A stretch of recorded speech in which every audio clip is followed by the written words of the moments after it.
Bom dia, pessoal! Vamos começar nossa aula de ciências. Então, como eu falei para vocês, a gente acabou sem querer pulando um capítulo e indo diretamente para o capítulo dos fungos. A gente pulou o dos protozoários e das algas. Então, vamos voltar um pouquinho.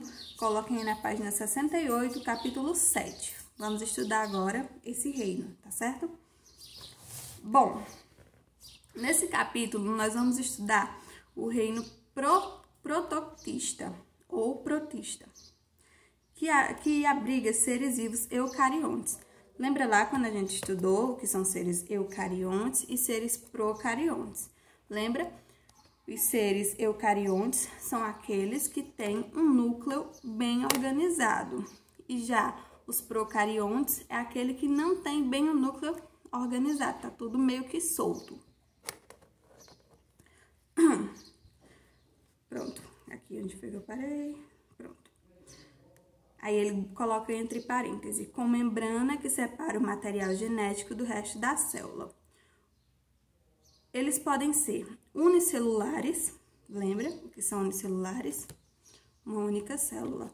Ou pluricelulares, várias células. Que podem ser autótrofos, lembra o que são autótrofos? Produzem a sua própria energia, o seu próprio alimento. Ou heterótrofos, não produzem, eles precisam consumir, buscar essa energia em outras fontes, essa alimentação em outras fontes. Os autótrofos, no caso, são as algas. A gente está estudando aqui nesse reino, temos as algas e os protozoários. Os autótrofos são as algas. E os heterótrofos são os protozoários. Enquanto todos os procariontes são seres microscópicos, à exceção pouquíssimas as bactérias, os eucariontes protoctistas podem ser microscópicos, como os protozoários, ou não, como algumas algas. Pronto. Os protozoários são seres microscópicos que não são capazes de produzir o seu próprio alimento. Logo, precisam se retirar a energia de que precisam do meio em que estão. Ou seja, são heterótrofos, como a gente já viu. A maioria dos protozoários vive em ambientes aquáticos, das mais variadas condições. Água doce, água salgada, salobra. Também podemos encontrá-las em ambientes apenas úmidos ou realizando decomposição em matéria orgânica morta. Há protozoários, no entanto, que assim como algumas bactérias parasitam outros seres vivos, sobretudo o homem, e também provocam doenças que até podem levar à morte. Ou seja, como todos que a gente já viu até agora, como todos os reinos que a gente já viu, dos vírus, das bactérias, dos fungos, eles também são parasitas e eles também podem causar doenças. Lembre que todos esses reinos que a gente estudou cada tipo de doença, a gente estudou tanto os malefícios como os benefícios. Pronto, aqui acontece da mesma forma. Os protozoários, eles também parasitam os animais, principalmente o ser humano, e causam doenças. Aqui é a classificação e a diversidade dos protozoários. Vejam aqui algumas formazinhas, ó. Essa aqui parece uma bombazinha, essa aqui parece uma estrelinha, essa aqui parece uma folha, né? Essa outra também parece uma folha. Aqui são as diversidades que nós temos dos protozoários. Quando eles são vistos pelo microscópio, eles são vistos dessa forma. Os protozoários apresentam formas variadas, podendo ser redondos, alongados, ovais ou de forma indefinida. Sua classificação costuma ser feita com base na estrutura que eles utilizam para se locomover. Pronto. Aqui, ele vai dizer aqui, vai explicar quais são essas diversidades que nós temos até agora. Ó, tem os ciliados, flagelados, risópodes, apicomplexos. E o que é que vocês vão fazer? Vocês vão pegar o caderno de vocês, quando terminar essa aula, vão escrever classificação e diversidade dos protozoários. Primeiro, ciliados. Você vai dizer aqui como eles são. Você vai pegar essa partezinha, esse parágrafozinho, e vai resumir e fazer uma pequena colazinha aí para vocês estudarem para a prova. Essa vai ser a primeira atividade de vocês, tá certo? Primeira atividade de casa, vou estar aguardando. Já passei logo, já fiquem atentos que eu vou estar esperando. A reprodução dos protozoários.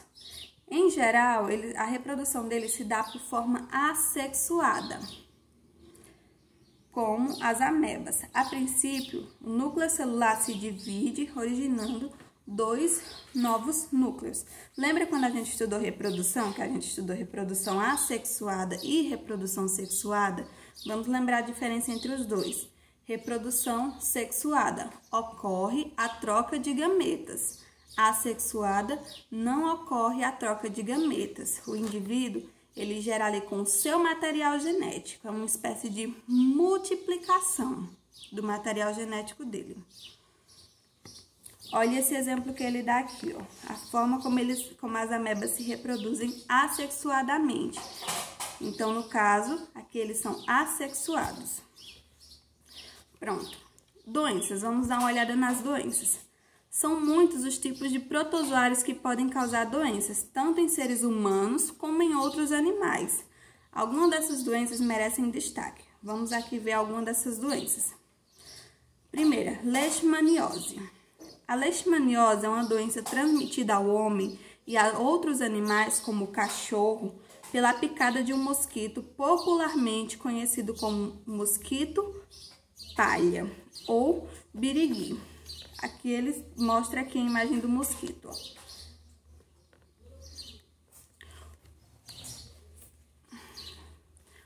A leishmaniose visceral é a forma mais severa dessa doença. Caso não seja tratada, leva o doente à morte em quase 100% dos casos. Acompanhando o homem desde o início da humanidade, essa doença também é conhecida pelo seu nome indiano, o calazar. Provavelmente vocês já devem ter visto, devem ter ouvido falar nessa doença. Não deve ser algo novo para vocês. Quem cria cachorro, né? Provavelmente já deve ter ouvido sobre isso. Como essa doença é bastante parecida com outras doenças causadas por bactérias e protozoários, é muito importante que seja feito um diagnóstico diferenciado logo cedo, a fim de que o tratamento possa ser iniciado. O desaparecimento dos sintomas indica que a doença foi controlada, mas é comum que, em até 6 meses, ela possa retomar. Por isso, é importante contarmos com o acompanhamento médico até que não haja dúvida de que a doença foi realmente curada. Olha aqui, ó, uma dos sintomas mais comuns, essa erupção cutânea, esse ferimento, ó, nessa mão, tá vendo? Esse ferimento aqui é uma das coisas mais comuns. Normalmente, quando a gente vê uns cachorrinhos de rua, é comum a gente ver também eles com esse tipo de ferimento, né? Aí, o que ocorre? É o cachorro que passa essa doença? Não, a gente viu aqui no início que quem passa é a picada do mosquito palha ou birigui. Esse é o nome do mosquito, não é o cachorro que passa a doença. Mas por que a gente precisa afastar o animal, precisa sacrificar o animal? Porque se o animal tiver com essa feridinha aqui e o mosquito for lá, um mosquito que não tiver contaminado, for lá e pousar nesse ferimento, ele vai se contaminar e a próxima pessoa que ele se aproximar, que ele picar, que ele pousar, ele vai causar a doença. Por isso que nós precisamos afastar o animal de perto das pessoas, né? Próxima doença, doença de Chagas. A doença de Chagas é também conhecida pelo nome de trypanossomiase americana. É uma moléstia causada pelo protozoário Trypanosoma cruzi. A doença é transmitida pelo inseto, aqui ele diz o nome científico, que é mais conhecido como o barbeiro. Vamos aprender o nome mais popular, né? O barbeiro. Pois costuma picar os seres humanos na região do rosto e defecar próximo ao ferimento. Por isso que ele ficou conhecido por esse nome. Geralmente, a infecção ocorre quando o indivíduo coça a região onde o barbeiro picou, facilitando a penetração do parasita presente nas fezes do inseto. Mas também pode ocorrer a transmissão através da transfusão de sangue e da ingestão de bebidas contaminadas pelo protozoário. Ou seja, você pode se contaminar. Se ele pousar aqui, se o mosquitinho pousar em você, você coçar e gerar um ferimentozinho, ele vai entrar por aquele ferimentozinho e vai causar doença. Pode se contaminar pela transfusão sanguínea ou pode também você consumir algum alimento, alguma bebida que esteja contaminado pelo protozoário e assim ficar com a doença também. Uma vez no sangue, o Trypanosoma cruzi prejudica órgãos como o fígado, o baço, o intestino, o esôfago e até mesmo o coração. Isso porque ele destrói a musculatura, gerando flacidez e aumentando o tamanho dos órgãos. Lesões como essas são definidas quando se manifesta a doença e apresentam os seguintes sintomas: febre, mal-estar, inflamação e dor nos gânglios, vermelhidão e inchaço nos olhos e o aumento dos órgãos como o fígado e baço. Esses sintomas apresentam a fase aguda da doença. Depois, a febre desaparece e por alguns dias a pessoa pensa que está curada. No entanto, é após essa fase que inicia a fase crônica da doença, na qual o parasita se instala em alguns órgãos como músculo e coração, podendo causar a morte do paciente. Próxima doença, malária. Também transmitida pela picada de um mosquito, o popular mosquito prego, a malária é uma doença causada por protozoários do gênero Plasmodium. Esses parasitas entram na corrente sanguínea e, ao se reproduzirem, destroem as células do sangue, chamadas de glóbulos vermelhos ou hemácias. Essa é uma doença tipicamente tropical. 98% dos casos se dão na Amazônia.